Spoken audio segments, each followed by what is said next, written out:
Guys, muri iyi video nje kukwereka akantu k'ubwenge kari muri WhatsApp ukuntu woshobora kugara kubwira umuntu ntashobore kubona yuko uri ku murongo, okay? Urashobora kuba udakenera yuko mu gihe ugiye ku murongo kuri WhatsApp abantu bakubona barashobora kukuderanja niki canke yene bikaba ngombwa yuko ukenera yuko WhatsApp yawe umuntu atabona yuko uri ku murongo. Abo ni ku kantu k'ubwenge rero nabateguriye uno musi. Ntagutevya rero urabanza winjire muri WhatsApp yawe, je ndiko nkoresha WhatsApp Messenger ariko na WhatsApp Business zose bikora co kimwe.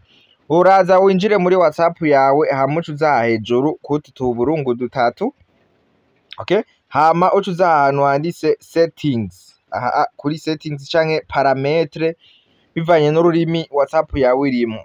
Ca wemeza kuri parametre hama uraba ahantu handitse ngo privacy, privacy kuba WhatsApp ziri mu gifaransa musanga handitse confidentialite, uce wemeza ko nkuko rero mubona ahantu hepfo gatoyi tumanutse, okay? Sorry, ni ngaha hambere guys, handitse ngo last see and online, no kuvuga ninde yemerewe kubona kandi ninde yemerewe kumbona kandi ku murongo. Okay, aha rero murabona twemeje ngaha, okay? Reka rero guys, reka dushire nk'akaroro WhatsApp mu gifaransa kugira bize kuborohera, okay? Mwabonye ko ari confidentialite guys, munambwira ururimi hagati y'icongereza n'igifaransa noze ndakoresha mu ma video kuko nta musi mbona yuko bibabangamira, muguma mwihoreye. Okay guys, aha rero muze kwandika muri commentaire mubimbwire. Aha rero ucufyonda handitse presence arinye, nukuvuga ninde yemerewe kumbona yuko ndi ku murongo, duca tufyonda ko ngaha. Aha hejuru rero murabona yuko handitse ngo ndabereke fresh.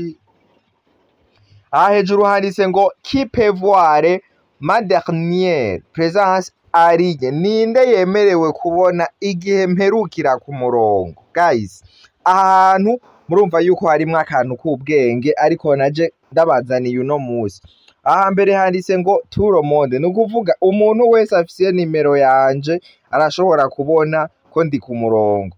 Aha kabiri naho handitse mes contacts, nukuvuga abantu dufitaniye nimero nibo bashobora kubona yuko ndi ku murongo. Aha naho hagatatu handitse mes contacts sauf, murakuva ku kantu guys, nukuvuga ni aba contact banje havuyemwo navyo ndaza kubibereka. Aha kane naho handitse personne, nukuvuga nta numwe yemerewe kubona ko ndi ku murongo. Nukuvuga wewe rero mego ushaka yuko ari abantu mufitaniye amanimero aribo bazoza barabona kuri ku murongo, ucufyona ngaha kuri mes contacts kuri ako ka kabiri ukabuhejeje. Mu gihe rero mu ba contact mufitaniye amanimero hariho uwo ushaka ntabone yuko uri ku murongo, ucufyona ngaha kuri mes contacts sauf, baca bakwereka amanimero yose ufise, okay? Nge turindire babituzanire guys. Ndabibutsa ukaba utarakora rero kuri subscribe guys, fyonda subscribe kugira ivyigwa nk'ibi ntibizoze biragucika. Aha rero murabona aba bose n'abanwanyi ifise nk'uburenga karorero uyu usishaka ko azobona ko ari ku murongo, aho ucagura abantu udashaka yuko bazobona kuri ku murongo.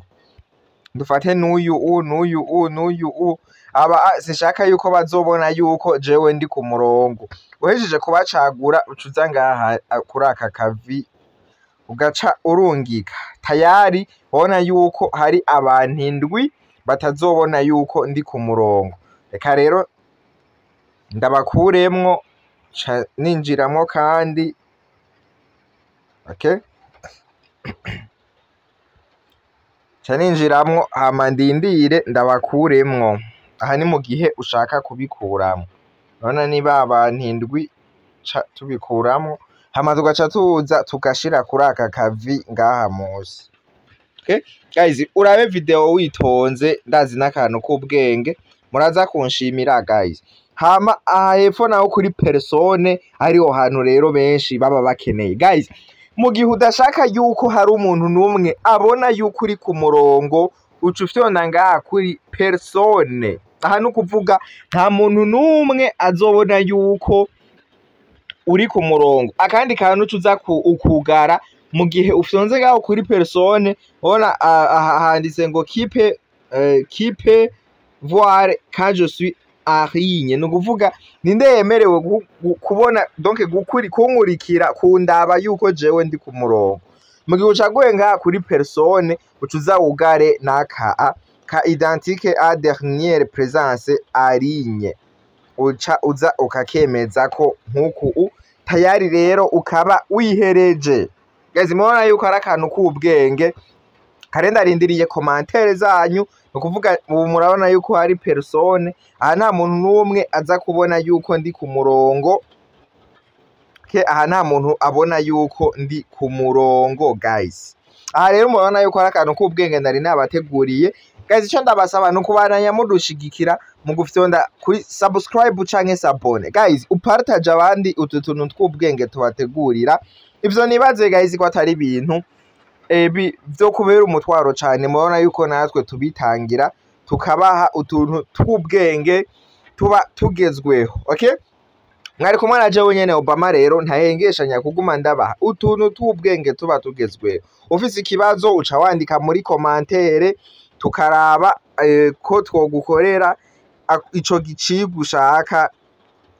Nuko rero bye bye, tuzosubira mu kandi gatrike kazokurikira.